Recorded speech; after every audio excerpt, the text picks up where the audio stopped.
नमस्कार, मैं हूं राकेश कुमार यादव और आपका सत्य और झूठ में स्वागत है। ये वीडियो कुछ लंबी हो सकता है तो ये आधा घंटा तक भी जा सकता है। इसे पूरी देखें और इसे समझने का कोशिश करें। तो हमारा जो ये चैनल बनाने का मेन मोटो जो था, ये 2047 तक जो हमारी सरकार ने टारगेट रखा है कि हम एक डेवलप नेशन बन जाएंगे, उन्हीं के संदर्भ में हम ये चैनल क्रिएट किए हैं। और कुछ ऐसे तथ्य जो कंटेंट रूपी हुआ करता है, जो हमारा युवा सही दिशा और दशा में जाए, इसको लेकर मैं इस चैनल पर आप सबों को कुछ ऐसे विचार, ऐसे जो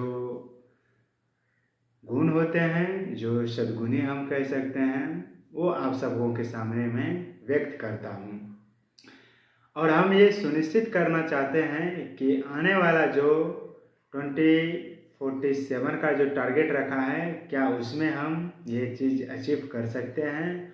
जबकि पूरी दुनिया में एक अलग प्रकार की उथल पुथल है, कोलाहल मचा हुआ है। सारी दुनिया एक अलग प्रकार की ना जाने, जैसे कि मौसम के बारे में पता नहीं होते हैं कि कब कैसा समय परिवर्तन हो जाएगी। उसी तरह से कभी वैश्विक महामारी की दस्तक आ जाती है, कभी दुनिया में युद्ध को लेकर एक देश दूसरे देश के ऊपर संप्रभुता का हनन करना शुरू कर देता है। तो नाना प्रकार की प्रॉब्लम क्रिएट होते हैं और इसी के बीच में हम दुनिया में एक डेवलप नेशन का जो नींव रखे हैं, और वर्ल्ड में पहला एक भारत ऐसा देश है अभी तक जिन्होंने 25 साल का फ्यूचर जो है उसको टारगेट में रखकर आगे बढ़ रहा है। ये कोई नहीं है। आप सुपर अमेरिका को देखिए, चीन को देखिए, जर्मनी, जापान, जो फ्रांस को ले लीजिए, इंग्लैंड को ले लीजिए, जो दुनिया में महाशक्ति इकोनॉमी में है, उसका भी प्लानिंग इतना लंबा या क्या विजनरी टाइप की पर्सन में से नहीं है। हमने 25 साल का टारगेट रखा है कि आने वाला 2047 का जो होगा, हम एक डेवलप नेशन बन जाएंगे। और इसके लिए अलग अलग तरह के हम ज़मीनी स्तर पर काम कर रहे हैं।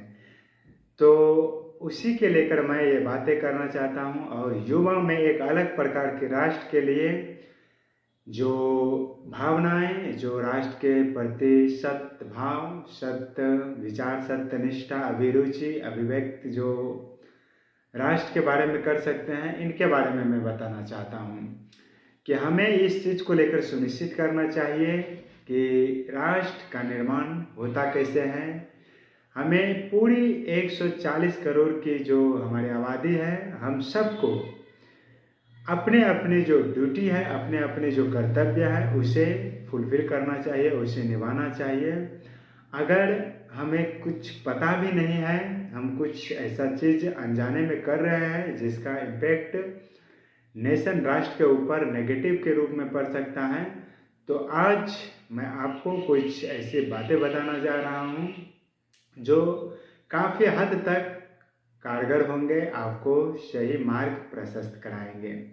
तो आप कोई भी कार्य ऐसे करें या कोई भी काम करने से पहले आप कुछ समय उसे सोचें कि ये जो मैं कर रहा हूँ, इसकी आन क्या पड़ी है, और ये राष्ट्र हित में होगा कि नहीं होगा, ये समाज के उत्थान के लिए होगा कि नहीं होगा, हमारी जो राष्ट्र है या समाज है उस पर इसका क्या इम्पैक्ट पड़ेगा, प्रभाव क्या पड़ेगा।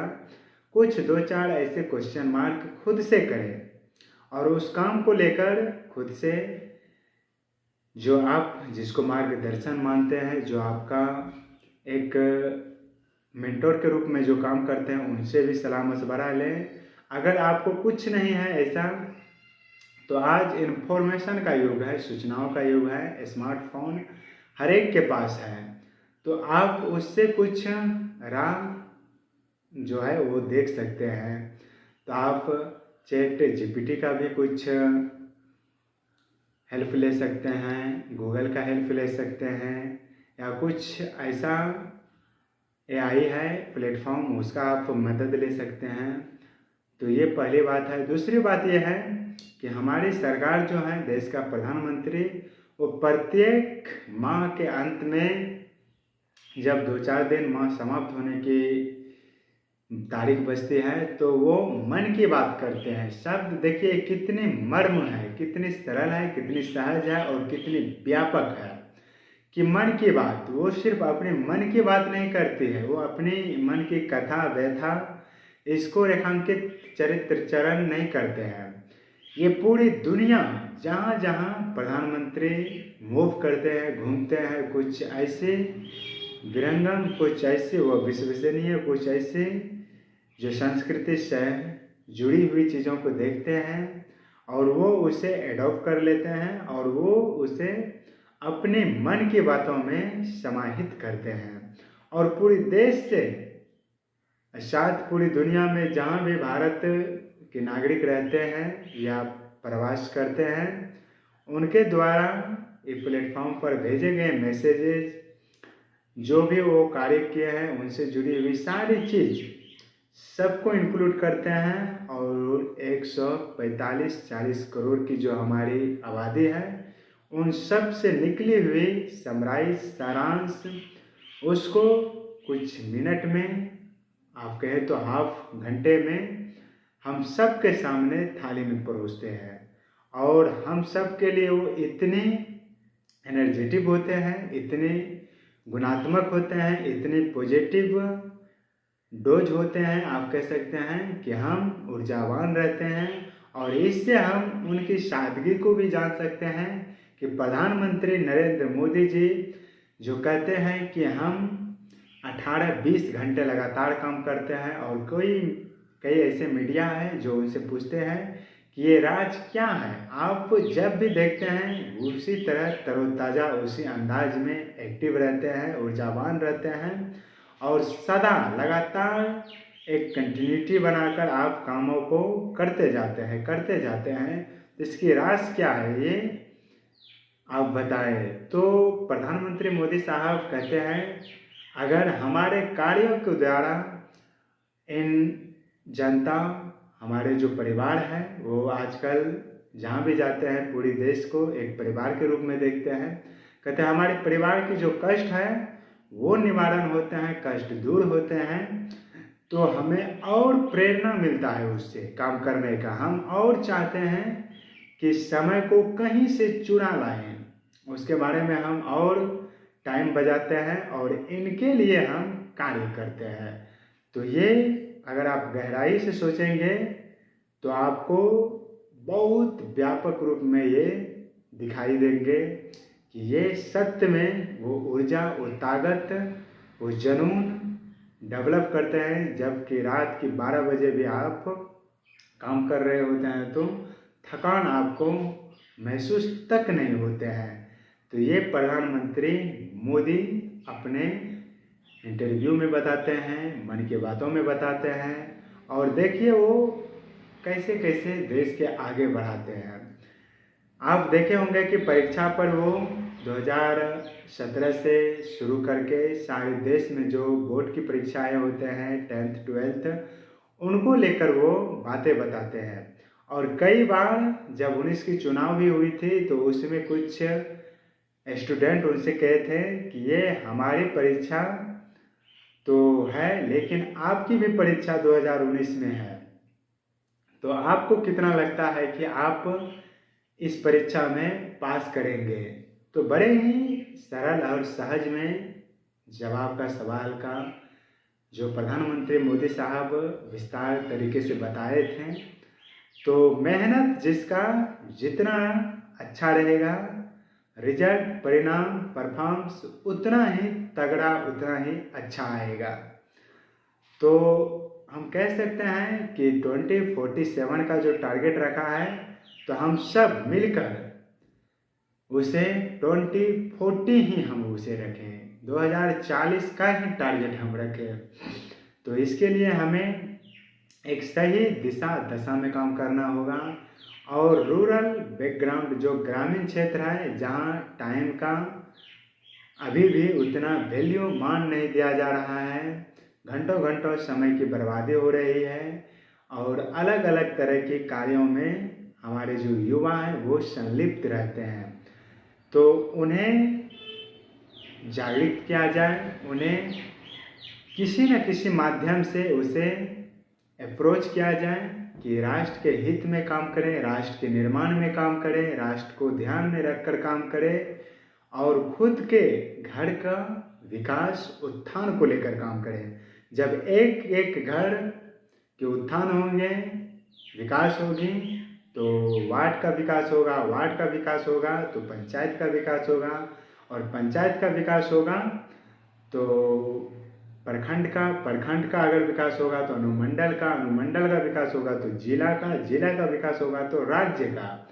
अगर हर एक राज्य का विकास होगी तो हमारा देश जो 2047 का हमने टारगेट रखा है कि हम डेवलप नेशन बन जाएंगे, तो उसे कोई नहीं रोक सकता। हर एक राज्य अगर ग्रोथ करे, विकसित हो, तो हमारा देश इसी राज्य को जोड़कर निर्माण करता है, संघ का निर्माण होता है और हम निश्चित ही एक विकसित राष्ट्र के रूप में उभरेंगे। और विकसित राष्ट्र का मतलब ये होगा कि कहीं भी किसी को किसी भी प्रकार की कोई परेशानी नहीं होगी, कोई दिक्कत नहीं होगी, कोई समस्या नहीं होगी, ऐसी कल्पना किया जाता है। और वास्तविकता यही है कि जो बेसिक बुनियादी जो है वो सबको मिले, जैसे कि बिजली, सड़क, रोड, अस्पताल, ये सारी जो बेसिक आधारभूत संरचनाएं होते हैं जो मनुष्य को, इंसान बनाते हैं, तो वो सारी चीज़ उन्हें मिले। उसे एक पौष्टिक आहार मिले, उसे एक स्वच्छ जल मिले, उसे अंधेरी रात में कष्ट का, पीड़ा का सामना नहीं करना पड़े, उन्हें इन तमाम प्रकार की चीज़ों के बारे में एहसास ना हो, उसे हॉस्पिटल के लिए सोचना ना पड़े।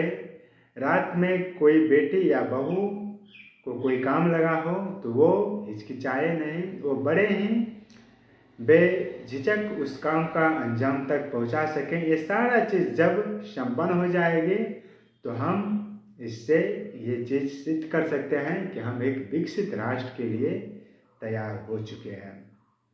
अगर हमारी बहू बेटी रात की शाम ढलते ही, सूर्यास्त होते ही हमारी बहू बेटी अपने घर में बैठ जाती है, लाख काम होने पर वो घर से बाहर नहीं निकलती है, ये हमारी पुरानी मस्तिष्क या इसे हम संकीर्ण विचार से घिरे हुए कह सकते हैं। और हमारा जो बेटी बहू है वो घर से बाहर निकलते हैं तो हमारे ही बीच का कुछ ऐसा जो भाई है, जो पिता हैं, जो बेटे हैं, ये उन्हें बेशर्म करते हैं, उन्हें जलित लज्जित करते हैं। तो आज उसको हमें ध्यान से समझना होगा, उस पर भी हमें फोकस करना होगा। तो कुल मिला के हम कहें तो हम सबको एक ऐसी समाज का निर्माण करना है, एक ऐसी राष्ट्र का निर्माण करना है कि जहां हम कहते हैं कि वासुदेव कुटुंबकम, हम पूरी दुनिया का मेहमानबाजी करते हैं, वेलकम करते हैं, उनका स्वागत करते हैं, लेकिन हम जरा इस पर भी अपना फोकस दे, ध्यान दे। हम पूरी दुनिया को तो वेलकम करते हैं, उनकी स्वागत तो करते हैं, क्या हम अपने अंदर जो राक्षसी भाव है, जो पशुता भाव है, क्या उससे हम अभी तक आज़ाद हो पाए हैं? उससे हम अब तक निजात कर पाए हैं खुद को? जब तक हम अंदर से साफ नहीं होंगे, अंदर से हम खुला, लिबरल, स्वतंत्र नहीं होंगे, पूरी तरीक़ा से हम संकीर्ण विचारों से हम उठकर उस अप्रोच को हम नहीं जिएंगे जो हमें आगे ले जाएगा, जो हमें विश्व गुरु बनाएगा, ऐसे विचार, ऐसे अवधारणाएं हम नहीं लाएंगे तो हम डेवलप नेशन, विकसित राष्ट्र की सपना देखते ही रह जाएंगे और ये समय दर समय निकलता चला जाएगा और हम पूरी दुनिया में कहीं ना कहीं खुद को पीछे देखते रहेंगे। तो आज यही समय है, सही समय है कि हमें समझना होगा, ये दायित्व सिर्फ सरकार का ही नहीं है, ये दायित्व हम सब का है। और ये सिर्फ दायित्व भी नहीं कहें तो ये हमारे सबके DNA में, नस नस में भरा होना चाहिए। हम राष्ट्रवादी होंगे, हम किसी भी जाति, धर्म, लिंग, संप्रदाय से आते हैं उसका कोई भी मतलब नहीं होता है। हम सब इंसान हैं, इंसानियत के नाता हम राष्ट्र का निर्माण करें, हम सब आगे बढ़ें। आप सबको याद होगा कि कुछ दिन पहले लोकसभा से और राज्यसभा से वक्फ बिल जो है तो वो पास हो चुके हैं। अब उस पर राष्ट्रपति की मोहर लगना है और वो पूरी तरह से देश में एक नियम बन जाएंगे। और उससे ये होगा कि जो कुछ मुट्ठी भर मुस्लिम ऐसे थे जो अपने आप को बाहुबली समझते थे, वो जितना भी संपत्ति वक्फ बोर्ड का था उसका सब अपने उपभोग में काम करते थे। जो गरीब तबके मुस्लिम थे, जो हमारे मुस्लिम भाई बहन थे, उससे उसको 0% भी लाभ नहीं हुआ करता था।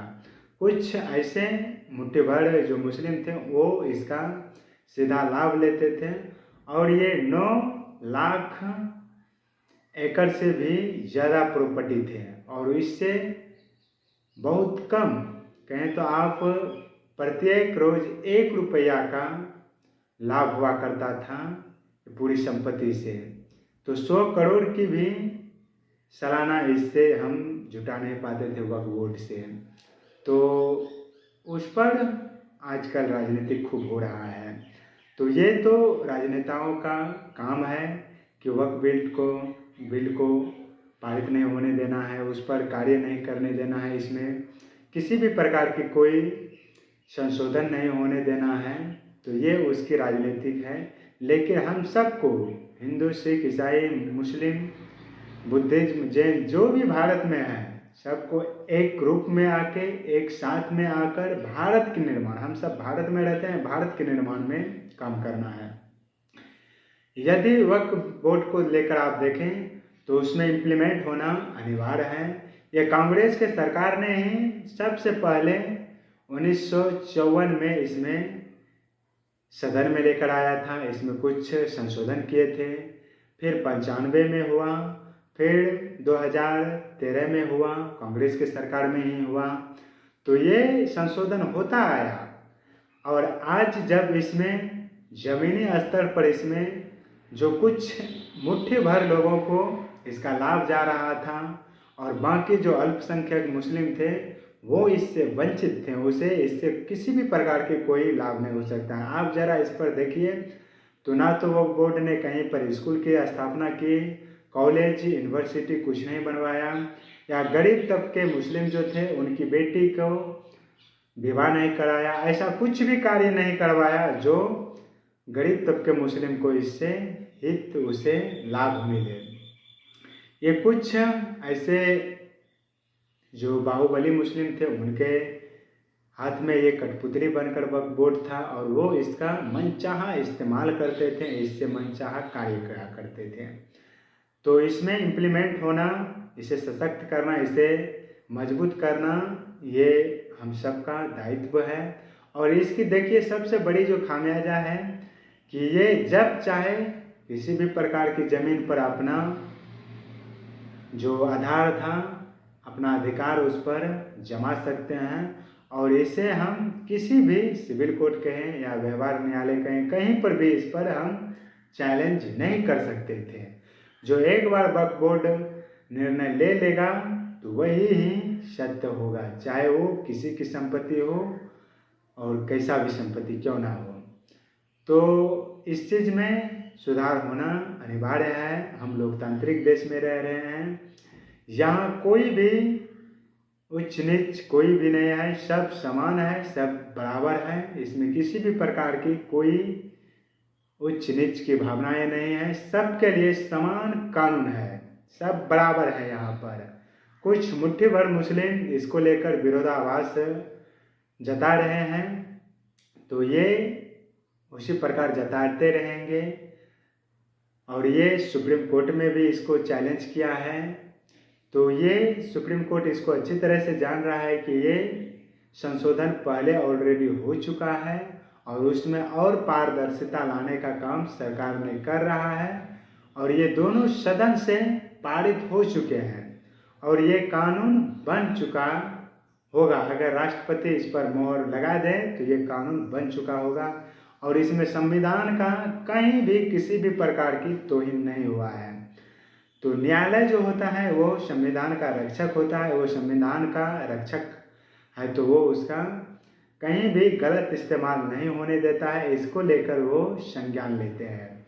जब संविधान से कोई छेड़छाड़ नहीं किया है, ऐसा पहली मर्तबा नहीं है कि बीजेपी की सरकार ने वक्फ बोर्ड में कुछ संशोधन किया है। इससे पहले हो चुका है 3 बार। तो जो कुछ नेता लोग इसे सुप्रीम कोर्ट में चैलेंज दिया है, तो इससे किसी भी प्रकार की कोई इम्पेक्ट नहीं पड़ सकता है और ये आगे बिल बनकर ही रहेंगे, ये कानून में तब्दील हो जाएंगे। जैसे कि आपको याद होगा कि 3 तलाक को लेकर नरेंद्र मोदी सरकार ने बड़े ही मुस्तैदी से इसे कानून के रूप में इम्प्लीमेंट किया और आज पूरे देश में 3 तलाक को लेकर नियम बनी हुई है। तो ऐसे ये लोग कहा करते थे और 370-35 से आर्टिकल जो जम्मू कश्मीर से मूव किया गया था उसको लेकर भी ढेर सारी ऐसे अफवाहें फैलाए जा रहे थे, खून की नदियाँ बह जाएगी, ये हो जाएगी। तो ये सारी चीज़ राम लला की जो स्थापना हो रहा था, जो भव्य दिव्य विराट विहंगम जो मंदिर स्थापित हो रहा था, उसको लेकर भी बयानबाजी कहा गया। लेकिन आप देखे होंगे ये सब कुछ सरल सहज भाव से हुआ। तो एक बार वक्फ बोर्ड का बिल जो है दोनों सदन से पास हो चुका है, तो एक बार फिर से ये गूंज हो रहा है कि मोदी है तो मुमकिन है। ये चीज़ सत्य और सही साबित होता दिख रहा है। आपने देखा 370 भी मूव किया, राम जी का मंदिर भी स्थापित हो गया और 3 तलाक बिल भी हो गया पारित, उस पर कानून बन गया और वक्फ बोर्ड पर अब कानून तय है बनना। तो मोदी है तो मुमकिन है। सिर्फ भारत ही नहीं, पूरी दुनिया इस चीज़ को मान रहा है कि मोदी है तो मुमकिन है। तो हमने आप सबको इस विचार को लेकर आपस में अपना अपना निर्णय लेने के लिए मैं कहा कि आप सत्य निष्ठा से, अपने अभिरुचि से भारत को अधिक डेवलप नेशन के रूप में देखना चाहते हैं तो अपने आप में परिवर्तन लाना होगा और आपको कुछ ऐसी चीज़ों को जहाँ पर आपका समय बर्बाद हो रहा है, आपका समय एक गलत दिशा में जा रही है, प्रवाहित हो रही है, उनको सही दिशा में, सही दशा में लाने का कोशिश करें। और ये तभी संभव होगा जब आप कुछ मिनट खुद से बात करेंगे।